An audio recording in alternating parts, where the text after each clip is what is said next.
Hey guys, welcome back to my channel Let's Untangle, where we will clear our NCERT doubts in an interesting and easy way. तो चलिए आज का video शुरू करते हैं। आज की वीडियो में हमने पढ़ना है कि हमारी बॉडी में जो खाना है वो फाइनली डाइजेस्ट कैसे होगा। फर्स्ट स्टेज हमारी जो डाइजेशन की है that is digestion in mouth. हम यहाँ से बात करना स्टार्ट करते हैं। जो फूड हमने इनटेक किया वो माउथ में गया एंड वी ऑल नो हमारा जो माउथ है उसमें क्या होते हैं, टीथ होते हैं, टंग होती है एंड स्लाइवा होता है। एंड तीनों का अपना कोई ना कोई एक इम्पॉर्टेंट रूल ज़रूर है। जो टीथ है वो क्या करेगा, हमारे फूड को छोटे छोटे पार्टिकल्स में ब्रेक डाउन कर देगा उसका। जो टंग है वो उसको स्वेलो करने में हेल्प करेगी एंड स्लाइवा क्या करता है, हमारे फूड को निगलने में क्या करता है, हेल्प करता है। लेकिन हमारा जो स्लाइवा होता है उसका सिर्फ यही काम नहीं होता है। जो स्लाइवा है हमारी ओरल कैविटी में उसमें क्या होते हैं, बहुत सारे इलेक्ट्रोलाइट्स। इलेक्ट्रोलाइट्स के अलावा हमारे स्लाइवा में क्या होता है, दैट इज एंजाइम्स। तो यहाँ पे हमारा एक वन वर्ड क्वेश्चन हमें दिख रहा है कि जो स्लाइवा है उसमें दो तरह के एंजाइम्स होते हैं। अब वो कौन से होते हैं, एक होता है salivary amylase, then second is salivary lysozyme. तो एक तो हमने बात कर ली that is mechanical digestion, food खाया उसको ब्रेक किया निगल लिया। लेकिन उसके बीच में हमारे माउथ में क्या होती है, दैट इज केमिकल डाइजेशन। अब केमिकल डाइजेशन में क्या हुआ, केमिकल डाइजेशन मीन्स कोई ना कोई उसमें एंजाइम इन्वॉल्व है। तो ये जो स्लाइवरी अमाइलेज हमने पढ़ा इसका क्या फंक्शन है, ये जो स्लाइवरी अमाइलेज है ये कार्बोहाइड्रेट की डाइजेशन में क्या करेगा, हेल्प। ये हमारे कार्बोहाइड्रेट इनरिच्ड फूड को छोटे छोटे पार्टिकल्स में क्या करेगा, उस पर काम करना शुरू कर देगा। ठीक है, मीन्स कार्बोहाइड्रेट की डाइजेशन क्या होगी है, स्टार्ट। सेकेंड एंजाइम जो हमने पढ़ा था वो है लाइसोजाइम। जो लाइसोजाइम है वो क्या करता है, हमारे खाने में कोई भी इन्फेक्शन को प्रिवेंट करने में हेल्प करेगा।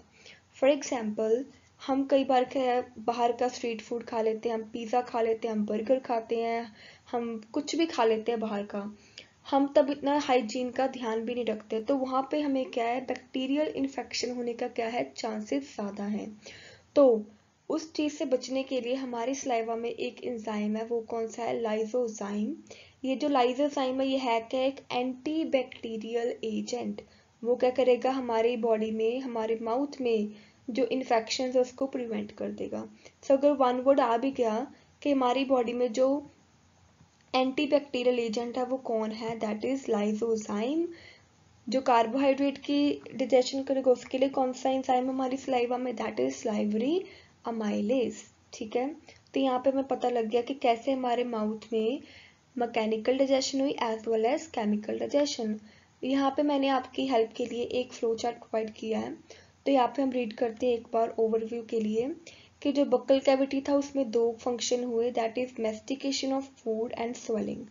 मैस्टिकेशन मीन्स च्यूई करना, चबाना खाने को, हमने खाना खाया उसको चबाया, देन टंग ने उसको स्वेलो करने में हेल्प किया। जो स्लाइवा था उसने क्या किया कि फूड हमारा अच्छी तरह से क्या हो जाए, मिक्स। क्योंकि जो स्लाइवा है ना उसका क्या होता है, लिक्विड मिक्सचर होता है उसका, तो वो हमारे सॉलिड जो फूड है उसके साथ मिलके उसको निगलने में हेल्प करेगा। तो जो म्यूकस था स्लाइवा उसने क्या कर दिया, लुब्रिकेशन में इजी कर दिया काम। देन जो खाना था वो ईसोफेगस में फाइनली आ गया। बट आपने भी ये नोटिस किया होगा कि जब हम खाना खाते हैं तो जो खाना है वो हमेशा नीचे की साइड मूव करता है।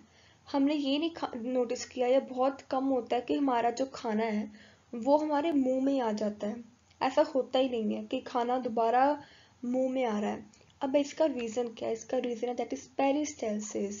पेरिस्टाल्सिस एक मूवमेंट होती है जो कि प्रिवेंट करती है खाने को अपवर्ड मूव करने में, दैट इज ये हमारे खाने को फॉरवर्ड मूव कराती है, नीचे की साइड को मूव कराती है। एंड हर एक ओपनिंग में क्या प्रेजेंट होता है, स्पिंचर। नाउ आप लोग सोच रहे होंगे स्पिंचर क्या होता है। ये जो स्पिंचर है ये एक गेट लाइक स्ट्रक्चर और बैरियर्स टाइप होते हैं। मीन्स ये क्या करेंगे, हर ओपनिंग में प्रेजेंट होंगे। एक बार खाना, सपोज यहाँ पे एग्जांपल दिए गैस्ट्रो ईसोफेगल स्पिंचर, मीन्स खाना ईसोफेगस से कहाँ पे एंटर कर गया, स्टमक में। अब मैं नहीं चाहती कि मेरा खाना स्टमक से दोबारा मेरी फूड पाइप में दोबारा मेरे माउथ में आए, यही हम चाहते हैं। तो क्या हुआ, वहां पे एक स्पिंचर बन गया। स्पिंचर ने क्या किया, प्रिवेंट कर दिया कि खाना हमारा माउथ स्टमक से किसमें माउथ में ना आ जाए। तो एक बैरियर का काम कर देगा, वो उसकी ओपनिंग को क्या कर देगा, क्लोज, ताकि कोई फूड ऊपर की साइड मूव ना कर जाए। तो इसी तरह से हर किसी ओपनिंग में हमें स्पिंचर दिखेंगे, चाहे वो स्मॉल इंटेस्टाइन एंड स्टमक की ओपनिंग हो, चाहे small intestine and large intestine की ओपनिंग हो। तो इस कारण क्या होता है, हमारा फूड इजिली डाउनवर्ड और फॉरवर्ड डायरेक्शन में मूव करता रहता है। तो यहाँ पे हमें पता लग गया कि माउथ में डाइजेशन कैसे हुई। अब हम पढ़ेंगे जो खाना है वो स्टमक में आ गया, तो स्टमक में डाइजेशन कैसे हो रही है। सब हम बात करने जा रहे हैं that is digestion in stomach. सबसे पहले खाना जैसे हमने पढ़ लिया कि माउथ में डाइजेशन कैसे हुई, अब हम बात करेंगे डाइजेशन स्टमक में कैसे हो रही है। तो सबसे पहले हम ये बात करेंगे कि जो हमारा स्टमक है ना, उसकी वॉल्स में कुछ ग्लैंड्स प्रेजेंट होते हैं। उन ग्लैंड्स को हम क्या कहते हैं, गैस्ट्रिक ग्लैंड्स। एंड पिछली वीडियो में मैंने आपको बताया था कि ये जो गैस्ट्रिक ग्लैंड्स होते हैं ये हमारे म्यूकोजा लेयर में पाए जाते हैं। Mucosa is the innermost layer of alimentary canal. तो उसमें क्या पाए जाते हैं, गैस्ट्रिक ग्लैंड्स। ये टॉपिक बहुत इंपॉर्टेंट है, इसमें से बहुत सारे क्वेश्चंस पूछे जाते हैं, स्पेशली ये 3 सेल्स। तो होता क्या है कि जो हमारे गैस्ट्रिक ग्लैंड्स हैं ये 3 तरह के सेल्स प्रोवाइड करते हैं। दैट इज फर्स्ट हमारे पास जो है उसको हम क्या कहते हैं, म्यूकस नेक सेल्स। जो म्यूकस नेक सेल्स हैं वो क्या करते हैं, म्यूकस को सिक्रीट करेंगे। म्यूकस का काम क्या है, उसने हमारे खाने की मूवमेंट को क्या कर देना, इजी, दैट इज लुब्रिकेशन में। सेकंड हमारे पास होते हैं पेप्टिक और चीफ सेल्स। जो पेप्टिक और चीफ सेल्स है ना, ये याद रखो, P for peptic, P for pepsinogen. तो इन्होंने क्या करना है, एक एंजाइम को प्रोड्यूस करना है जिसका नाम क्या है, पेप्सिनोजन। इसका फंक्शन बहुत इंपॉर्टेंट है पेप्सिनोजन का, वो हम नेक्स्ट जब स्लाइड में पहुंचेंगे तब हम समझेंगे कि कैसे ये डाइजेशन में हेल्प करेंगे। एंड जो थर्ड कैटेगरी ऑफ सेल है दैट इज पेरिटियल सेल्स। जो पेरिटियल सेल्स है इनका काम क्या होता है, HCl को सिक्रीट करना एंड एक इंट्रिंसिक फैक्टर को, जो कि लार्ज इंटेस्टाइन में जाके किसकी एब्जॉर्प्शन करेगा, विटामिन B12 की। लेकिन अब आपने भी नोटिस किया होगा कि कई बार हम कहते हैं ना कि हमें जलन सी महसूस हो रही है, लेकिन अब वो होता क्या है, हमने पढ़ा कि हमारे स्टमक में क्या है, HCl है। तो कई बार ये HCl हमारे ईसोफेगस में आ जाता है। तो अगर हमें कोई क्वेश्चन पूछ भी रहा है कि बताओ भैया कि आपके स्टमक का कौन सा नेचर है, दैट इज एसिडिक और एल्कलीन, तो हम क्या बताएंगे, it is acidic in nature. लेकिन एसिडिक है क्यों, तो हम उसे बता सकते हैं क्योंकि हमारे स्टमक में क्या होता है, HCl। लेकिन वो HCl आया कहाँ से, वो आया पेरिटियल सेल्स से। तो यहाँ से हमें क्या पता लगा कि स्टमक में 3 तरह के सेल्स हैं, उनके अलग अलग फंक्शंस हैं। अब हम पढ़ेंगे ये तीनों मिलके स्टमक में डाइजेशन को कैसे परफॉर्म करते हैं। तो ये देखो, अब अगर पूछ रहा है ना मैक्सिमम टाइम कितना स्टोर होता है स्टमक में फूड, कितने टाइम के लिए, दैट इज 5 to 5 आवर्स। तो हुआ क्या, हमारा जो फूड है वो स्टमक जी में आ गया। स्टमक जी ने क्या किया, उसने कहा कि मेरे पास एक एसिडिक गैस्ट्रिक जूस है दैट इज HCl। तो उसने क्या किया, हमारा जो फूड था जिसको हम काइम कहते हैं उसके साथ मिलके उसने क्या कर दिया, उसको भी एसिडिक कर दिया है, ठीक है। अब हुआ क्या, हमने देखा, अब यहाँ पे हमने फंक्शन पढ़ लिया पेरिटियल सेल्स का। HCl आया, उसने क्या किया, जो फूड है उसके साथ मिक्स हो गया। लेकिन HCl का मेन फंक्शन अब हम बात करेंगे। हमने पढ़ा था हमारे जो स्टमक है उसमें क्या होता है, पेप्सिनोजन। यहाँ पे हम रिवाइज कर सकते हैं, जो पेप्सिनोजन है वो किसने प्रोड्यूस किया था, दैट इज पेप्टिक और चीफ सेल्स ने। तो हुआ क्या, ये जो पेप्सिनोजन है उस पे हमारे hydrochloric acid that is HCl आए, उसने इस पे हमला किया, दैट इज पेप्सिनोजन पे उसने वर्क किया एंड इस एंजाइम को किसमें कन्वर्ट कर दिया, एक एक्टिव फॉर्म में, जिसको हम क्या कहते हैं, पेप्सिन। पेप्सी से पेप्सिन याद रख लो। सेकंड, अब ये जो पेप्सिन हमारी बॉडी में स्टमक जी ने प्रोड्यूस किया उसका बेनिफिट क्या है, वो ऐसा क्या काम करेगा, P फॉर पेप्सिन तो किस पे काम करेगा, दैट इज प्रोटीन्स पे। ये जो पेप्सिन है ये हमारे जो हमने खाना भेजा ना स्टमक में, उसमें प्रोटीन्स भी ऑब्वियसली होंगे, हमने दाल खाई होगी, हमने कोई भी प्रोटीन सोर्स खाया होगा, तो उस प्रोटीन सोर्स पे हमारा पेप्सिन काम करेगा एंड वो उसको किस में कन्वर्ट करेगा, दैट इज प्रोटियोसिस एंड पेप्टाइड्स में। ठीक है, तो यहाँ पे हमने क्या नोटिस किया कि स्टमक में आके हमारी प्रोटीन की डाइजेशन भी शुरू हो गई है। माउथ में किसकी डाइजेशन पढ़ी हमने, कार्बोहाइड्रेट्स की। स्टमक में किसकी पढ़ रहे हैं, प्रोटीन्स की। ठीक है, तो अगर पूछा HCl का क्या फंक्शन है, तो HCl का एक फंक्शन होता है कि वो हमें एसिडिक pH प्रोवाइड करेगा, दैट इज एसिडिक माहौल प्रोवाइड कर रहा है। सेकंड उसका फंक्शन था कि वो पेप्सिनोजन पे वर्क करके उसको किस में कन्वर्ट करेगा, पेप्सिन में। पेप्सिनोजन का काम क्या होता है कि वो पेप्सिन को प्रोड्यूस करेगा, मीन्स उसमें वो रिप्लेस हो जाता है। थर्ड पूछा पेप्सिन का क्या काम है, तो पेप्सिन का काम है कि वो प्रोटीन्स पे हमला करके एक तरह से उस पर वर्क करके वो क्या करेगा, उसको प्रोटियोसिस एंड पेप्टाइड्स में कन्वर्ट करेगा, जो कि आगे स्मॉल इंटेस्टाइन में जाके डाइजेस्ट होके और फाइनली एब्जॉर्ब हो जाएंगे, अपनी अपनी जगह पे पहुंच जाएंगे। नाउ एक बहुत इंपॉर्टेंट चीज यहाँ पे हमें दिख रही है, दैट इज रेनिन। रेनिन ये छोटे बच्चों में पाया जाता है, हम में अभी नहीं है। अब जो छोटे बच्चे होते हैं दैट इज इन्फेंट, जिनका जन्म ही हुआ है या 1-2 साल के, उनमें क्या होता है, एक एंजाइम पाया जाता है जिसको हम कहते हैं रेनिन। इसका काम क्या होता है कि ये डाइजेशन ऑफ मिल्क प्रोटीन्स में हेल्प करेगा। उन्होंने दूध ही पीना होता है बेचारों बच्चों ने छोटी एज में, तो उस दूध को डाइजेस्ट करने के लिए हमारे बॉडी में क्या होता था, एक एंजाइम दैट इज रेनिन, उसका ये फंक्शन है। उसने देन कहा कि हमारे गैस्ट्रिक ग्लैंड्स में कुछ लाइपेसेस भी पाए जाते हैं। लाइपेसेस का काम मेनली यही है कि उसने क्या करना है, फैट की डाइजेशन में हेल्प करना है। तब हम बात करेंगे कि ये सारा खाना अब हमने देख लिया क्या क्या हो चुका है, तो फाइनली किस में एंटर करेगा, स्मॉल इंटेस्टाइन में। तब हम उसकी बात करेंगे, that is digestion in small intestine. अब हमने देखा जो हमारा फूड है वो स्टमक से किस में एंटर करेगा, स्मॉल इंटेस्टाइन में। लेकिन जो स्मॉल इंटेस्टाइन है उसके भी क्या होते हैं, 3 पार्ट्स होते हैं जो हम पढ़ चुके हैं, that is duodenum, jejunum and ileum. लेकिन फूड किस में एंटर करेगा, हमारा ड्यूडिनम में। ठीक है, अब हमने पढ़ा हुआ है ये कि जो लीवर है वो हमें क्या देता है, बाइल जूस। जो पेनक्रियास है वो हमें पेनक्रियाटिक जूस देगा एंड इंटेस्टाइन का कुछ अपना सिक्रीशन होती है, उसको हम क्या कहते हैं, इंटेस्टिनल जूस। अब ये तीनों मिलके किस में है, प्रेजेंट स्मॉल इंटेस्टाइन में। एंड अब यहाँ पे उसने सिंपली ये बताया कि जो पेनक्रियाटिक जूस है एंड जो बाइल जूस है वो स्मॉल इंटेस्टाइन में एंटर करते हैं with the help of A duct, and उस डक्ट को हम क्या कहते हैं, हिपैटोपेनक्रियाटिक डक्ट। अब हमने ये देखना है कि जो स्मॉल इंटेस्टाइन है उसमें बाइल जूस भी है, उसमें पेनक्रियाटिक जूस भी है, उसमें इंटेस्टिनल जूस भी है। अब इनका क्या रोल है, ये कैसे हेल्प करेंगे हमारी डाइजेशन में। तो सबसे पहले हम बात करेंगे दैट इज पेनक्रियाटिक जूस। अब जो पेनक्रियाटिक जूस होता है उसमें बहुत सारे इनएक्टिव एंजाइम्स होते हैं। यहाँ पे उन्होंने लिखा है ये एंजाइम्स क्या है, इनएक्टिव। यहाँ पे हमें ध्यान देने की जरूरत है। इनएक्टिव एंजाइम्स कौन कौन से enzymes, trypsinogen, chymotrypsinogen, procarboxypeptidases, amylases, lipases and nucleases. ठीक है, ये इतने सारे एंजाइम्स हमारे पेनक्रियाटिक जूस में प्रेजेंट है, लेकिन वो इनएक्टिव फॉर्म में है।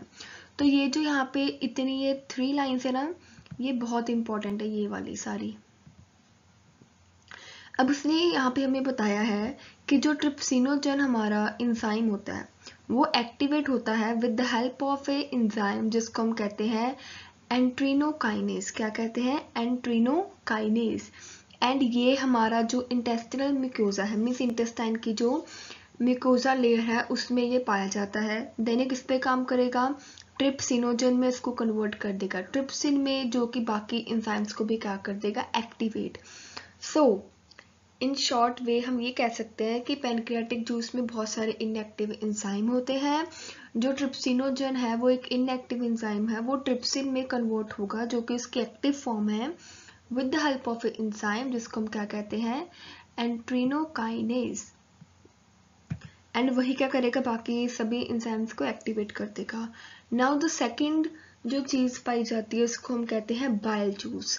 जो बाइल जूस है हमने पिछली बार में पढ़ लिया था, इसका फंक्शन होता है that it helps in emulsification of fats.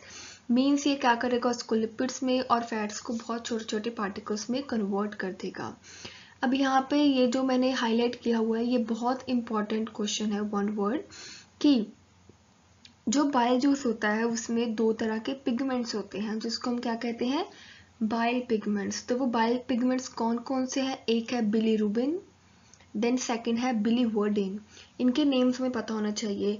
या हमसे ये भी पूछा जा सकता है कि बाइल जूस में क्या क्या चीज़ें होती हैं, तो हम बताएंगे इसमें दो पिगमेंट्स होते हैं जिनके नेम लिखना मस्ट है, बिलीरुबिन एंड बिलीवर्डिन। देन बहुत सारे bile salts, then cholesterol, then phospholipids. इसमें कोई भी इंजाइम्स नहीं होते, इनका फंक्शन भी हमें यहाँ पे दिख रहा है।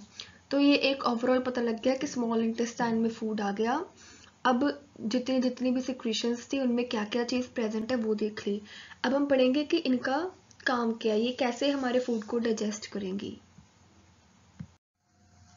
सो यहाँ पे हम पहले फंक्शन पढ़ेंगे।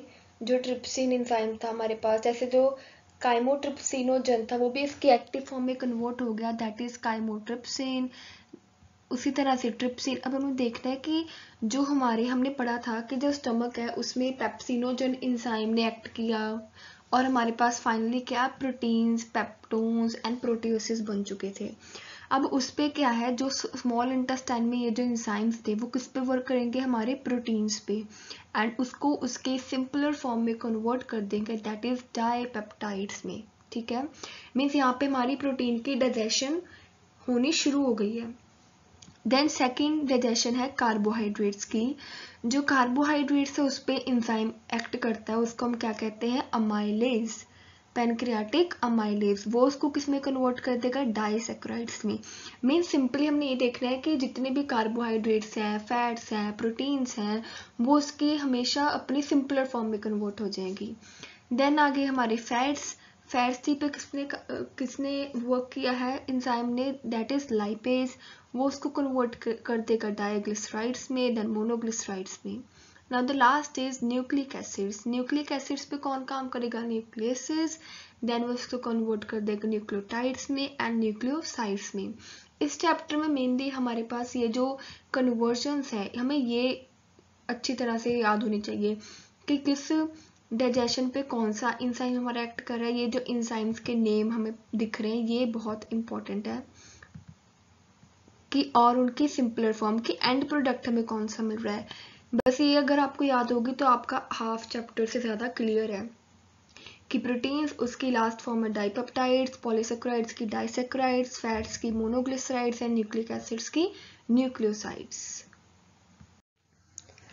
नाउ ये जो स्लाइड्स में शेयर कर रही हूँ ये आपके लिए मास्टरपीस है। मीन्स आपको पूरा खाना आपने खा लिया, उसके बाद जो डेजर्ट होता है उसी तरह से पूरा टॉपिक समझ लिया। आपको क्या मिल रही है यहाँ पे, पूरा फ्लो चार्ट टाइप। आप बस ये याद कर लो, देन पूरी वीडियो देखने की भी ज़रूरत नहीं है, बस ये चार्ट आपको याद होना चाहिए।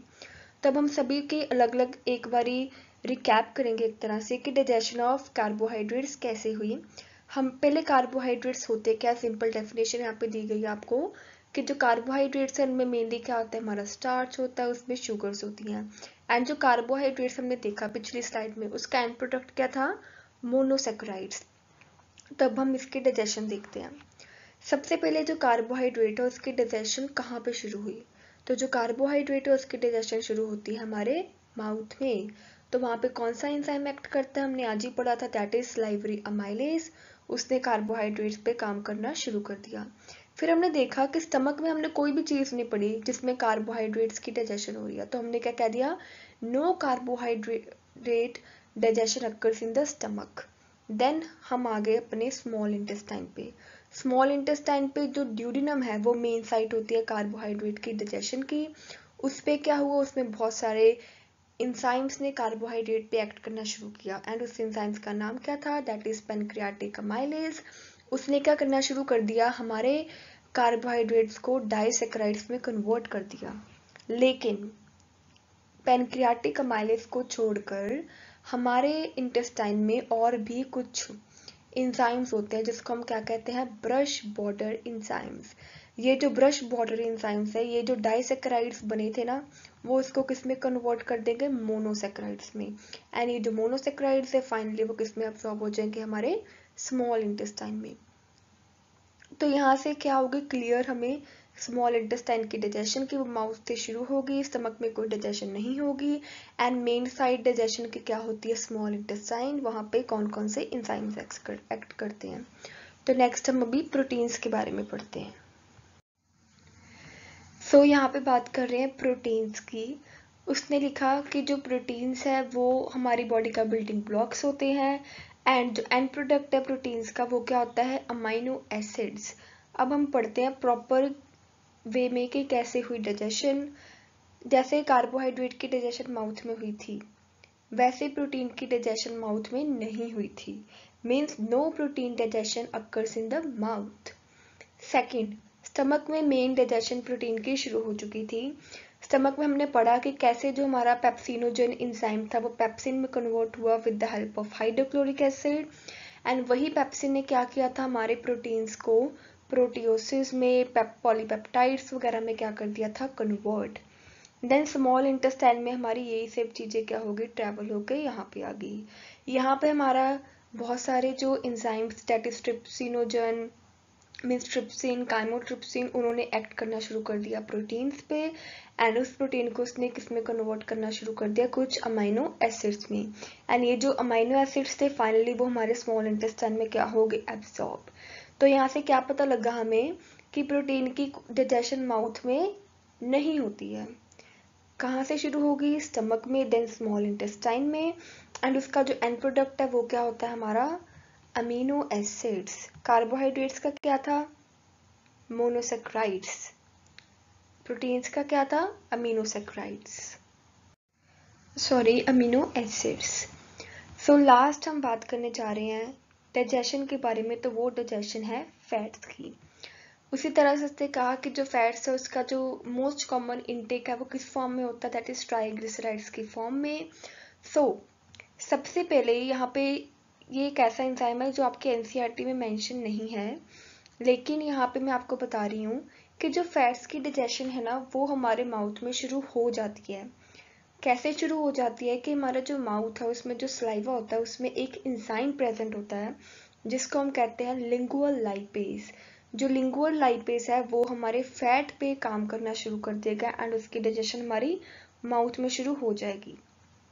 देन स्टमक में भी एक एंजाइम है जिसका नाम होता है गैस्ट्रिक लाइपेज। वो भी क्या करेगा, हमारे जहाँ पे लाइपेज आ गया इट मीन्स वो किसकी डाइजेशन करेगा, फैट्स की।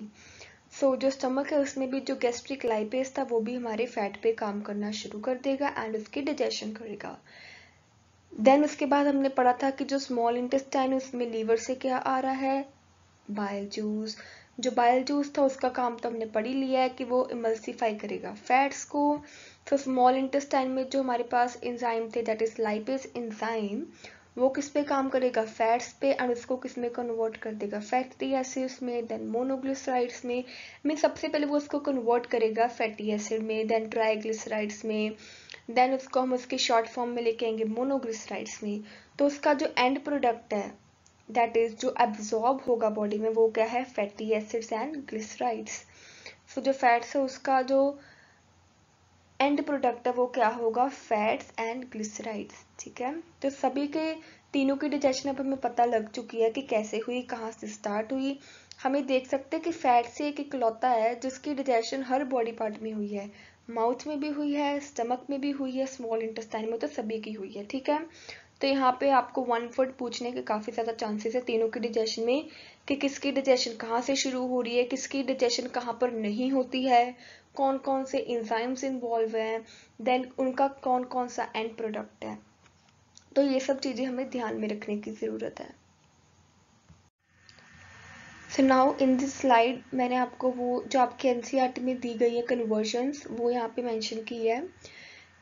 जो डाइपेप्टाइड्स थी मीन्स यहाँ पे मैंने ये बताया कि जो एंड प्रोडक्ट्स थे हमारे पास आए उन पे कौन कौन से इंजाइम्स एक्ट किए हैं एंड वो कैसे हमारी बॉडी में एब्जॉर्बेबल फॉर्म में कन्वर्ट हो गए। तो जो प्रोटीन्स थे वो डाइपेप्टाइड्स की फॉर्म में बन चुके थे, देन उस पर डाइपेप्टाइड बेसिस ने काम किया वो कन्वर्ट हो गया अमीनो एसिड्स में। उसी तरह से माल्टोस पे काम किया माल्टेस ने, वो कन्वर्ट हो गया ग्लूकोज प्लस ग्लूकोज में। लैक्टोज पे लैक्टिस ने काम किया, वो कन्वर्ट हुआ ग्लूकोज एंड गैलेक्टोज में। सुक्रोज पे काम किया सुक्रेज ने, वो कन्वर्ट हो गया ग्लूकोज एंड फ्रक्टोज में। तो ये जो 3 मेंशन किए ना यहाँ पे, that is maltose, lactose, sucrose, इन तीनों के हमें एंड प्रोडक्ट याद रखने हैं। ग्लूकोज इज कॉमन, बट यहाँ पे ये जो चेंज हम देख सकते हैं, गैलेक्टोज है किसी में, ग्लूकोज है किसी में, फ्रक्टोज है, तो ये हमें ध्यान रखना है कि किसका कौन सा एंड प्रोडक्ट है। देन हमारे पास आए न्यूक्लियोटाइड, उस पर काम किया न्यूक्लियोटाइडेसिस ने। देन न्यूक्लियोसाइड्स में कन्वर्ट हो गए, न्यूक्लियोसाइडेसिस ने कन्वर्ट काम किया, उस पर कन्वर्ट हो गए शुगर्स में। देन उसी तरह से ग्लिसराइड्स पे काम किया लाइपेजेस ने, एंड वो कन्वर्ट हो गए हमारे फैटी एसिड्स एंड ग्लिसरोल में। तो ये हमें कन्वर्जन्स याद करनी है mainly. Now the last stage of digestion is large intestine. बेचारा हमारा खाना इतनी देर से पच रहा था, इतनी देर से ट्रैवल कर रहा था, that is from mouth to stomach to small intestine. तो फाइनली वो किस में एंटर करेगा, दैट इज लार्ज इंटेस्टाइन में। तो जो लार्ज इंटेस्टाइन है उसका क्या फंक्शन है, दैट इज फर्स्ट फंक्शन उसका ये है कि वो एब्जॉर्प्शन करता है वाटर की, मिनरल्स की एंड कुछ ड्रग्स की।